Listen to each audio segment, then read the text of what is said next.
बच्चों, आज हम कक्षा 8वीं में कविता 5 कविता का नाम है आज पहली बार। पन्ना नंबर 37 पर सर्वेश्वर दयाल सक्सेना लिखित कविता है आज पहली बार। इस कविता का रेमेडियल टीचिंग के माध्यम से अध्ययन करेंगे।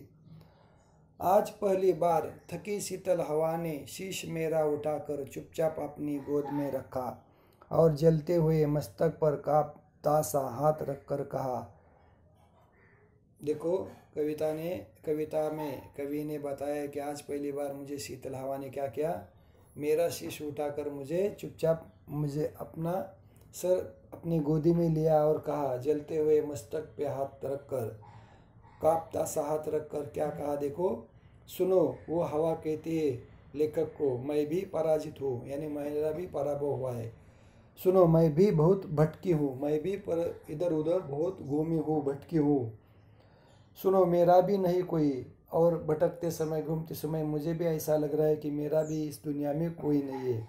सुनो, मैं भी कहीं अटकी हूँ, सुनो, मैं भी कई बार अटकी हूँ, रुकी हूँ, दुखी हो गई हूँ। आगे, पर न जाने क्यों पराजय ने मुझे शीतल किया। फिर हवा कहती है, न जाने मुझे पराजय ने क्यों, मुझे समझा नहीं, लेकिन मुझे पराजय ने शीतल किया। पराजय यानी हार, शीतल यानी ठंडा किया। और हर भटकाव ने गति दिया, और हर भटकाव ने मुझे गति देना सिखाया, आगे चलना सिखाया, आगे बढ़ने सिखाया।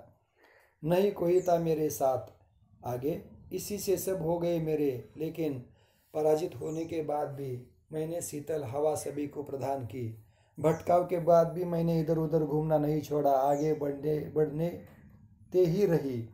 इससे मुझे लगा कि मेरा इस दुनिया में कोई नहीं है। फिर भी इसी से सब हो गए मेरे, और इसी मेरी गुण से सभी मेरे हो गए। और वो कहती है कवि को, मैं स्वयं को बांटती ही फिरी। और आज पहली बार इस कविता के माध्यम से कवि कहता है हवा के माध्यम से कि मैं भी स्वयं को सबको बांटती फिरी। किसी ने मुझको यति नहीं दी, किसी ने मुझे यति यानी विश्राम नहीं दिया। इतनी दौड़ धूप में दौड़ती थी, सबको शीतल हवा प्रदान करती थी, लेकिन किसी ने मुझे आज तक यति नहीं दी। लगा मुझको उठाकर कोई खड़ा कह गया। हवा की इस बात ने लेखक को लगा कि किसी ने मुझे फिर पराजित होने के बाद खड़ा कर दिया हो, और मेरे दर्द को मुझसे बड़ा कर गया हो, और मेरे दुख दर्द को मुझसे भी बड़ा कर दिया हो। इसलिए कवि कहते हैं, और मेरे दर्द को मुझसे बड़ा कर गया। आज पहली बार थकी हुई हवा ने कहा, आज पहली बार थकी शीतल हवा ने शीश मेरा उठाकर चुपचाप अपनी गोदी में रखा, और जलते हुए मस्तिष्क पर हाथ रखकर कांपता सा हाथ रखकर कहा, आज पहली बार मुझे लगा। इस तरह से सर्वेश्वर दयाल सक्सेना जी ने हवा के माध्यम से हमें कहना है कि जीवन में हम यदि कई बार पराजित हो जाए, फिर भी हमें ठंडा रहना है, शांत रहना है, और विश्राम करने के बाद फिर आगे बढ़ना है। इसके लिए हमें किसी का साथ मिले या नहीं मिले, जीवन में हमें सुख दुखों को साथ लेकर चलना है। यही बात हवा के माध्यम से कवि ने यहाँ पे कही है। इस कविता के शब्दार्थ, शीश यानी सिर, मस्तक यानी माथा, पराजित यानी हारी हुई, भटकी यानी इधर उधर घूमती फिरी, अटकी यानी रुकी हुई हवा, पराजय यानी हार, हारित हुई, पराजित हुई, गति यानी आगे बढ़ने का भाव, मोशन, यति यानी विश्राम।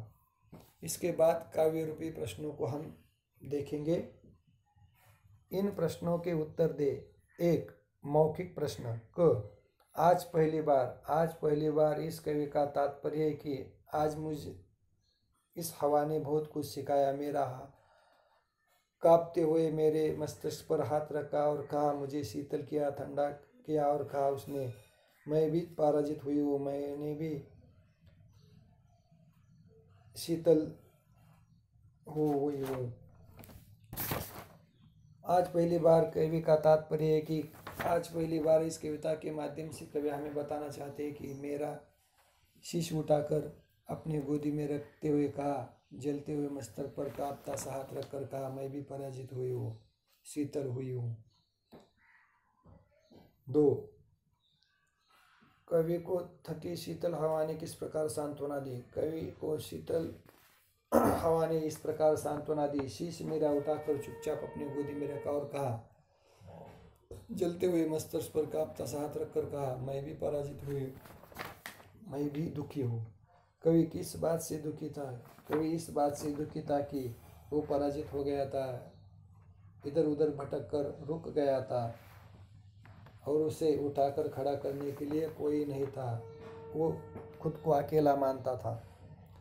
हवा की किस बात ने कवि को प्रभावित किया? हवा की इस बात ने कवि को प्रभावित किया और कहा, वो कहती है कवि से, सुनो मैं भी पराजित हूँ, सुनो मैं भी बहुत भटकी हूँ, सुनो मेरा भी नहीं इस दुनिया में कोई, सुनो मैं भी कहीं अटकी रुकी, लेकिन फिर मैंने आगे बढ़ना शुरू किया। लिखित प्रश्न, हवा को थकी और शीतल क्यों कहा गया है? कवि ने हवा को थकी और शीतल कहा गया है क्योंकि हवा ने कहा, मैं भी पराजित हुई हूँ, मैं भी थकी हूँ।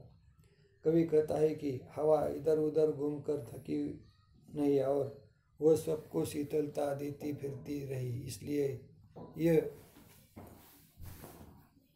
हवा के माध्यम से हमें कहता है, हवा को थकी शीतल और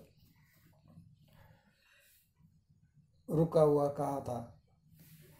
इस कविता के आधार पर हवा और कवि में क्या समानताएं और भिन्नताएं हैं? इस कविता के आधार पर हवा और कवि में यह समानता है कि हवा पराजित होकर भी थकी नहीं, रुकी नहीं और उसने सबको शीतलता प्रदान की है।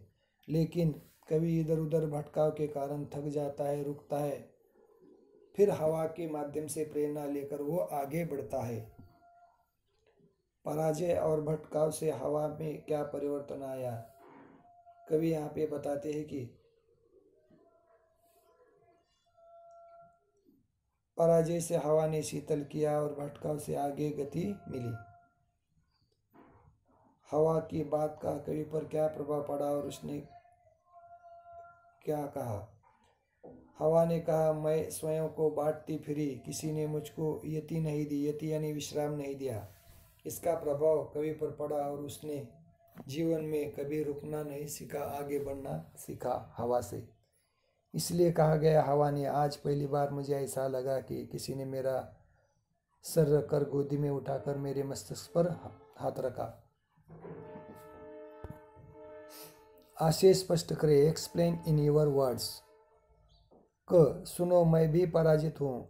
आज पहली बार इस कविता में हवा ने लेखक से कहा, आज पहली बार मुझे ऐसा लगा कि मैं भी पराजित हूँ। सुनो मैं भी बहुत भटकी हूँ, सुनो मैं भी अकेली हूँ और अटकी हुई हूँ, लेकिन मैं भी फिर भी लोगों को शीतलता देती हूँ। पराजय ने मुझे शीतल किया और हर भटकाव ने गति दी। हवा के माध्यम से लेखक कहता है कि पराजय ने मुझे शीतल यानी ठंडा किया, बनाया और इधर उधर घूमने से मुझे प्रेरणा दी, गति दी। इसलिए हवा के माध्यम से लेखक कहता है कि पराजय ने मुझे शीतल बनाया और इधर उधर घूमने के लिए मुझे गति मिल गई। लगा मुझको उठाकर कोई खड़ा कर गया। लेखक को हवा ने उठाकर मैं स्वयं को बांटती फिरी, लेकिन किसी ने मुझे विश्राम नहीं दिया। यह सुनकर कवि को लगा मुझको उठाकर कोई खड़ा कर गया हो। इसलिए कवि कहते हैं, लगा मुझको उठाकर कोई खड़ा कर गया हो, क्योंकि हवा ने कहा था मैं भी दुखी हूँ, मैं भी पराजित हूँ, फिर भी मैंने रुकना नहीं सीखा, अटके हूँ लेकिन फिर भी भटकना मैंने शुरू किया। हवा की इस बात से कवि प्रेरित हो गया। भाषा ज्ञान रूपी प्रश्न। समानार्थक शब्द लिखे। शीतल ठंडा, शीश सिर, मस्तक सर माथा, पराजय हार, अटकना रुकना, यति विश्राम, दर्द दुख, गति आगे बढ़ने का भाव। 2. क्रिया शब्दों से भाववाचक संज्ञा शब्द बनाए। क्रिया भाववाचक संज्ञा। थकना थकावट, क्रिया चलना चल, भटकना भटक, बांटना बाट, अटकना अटक, उड़ना उड़ान, घबराना घबराहट, बहना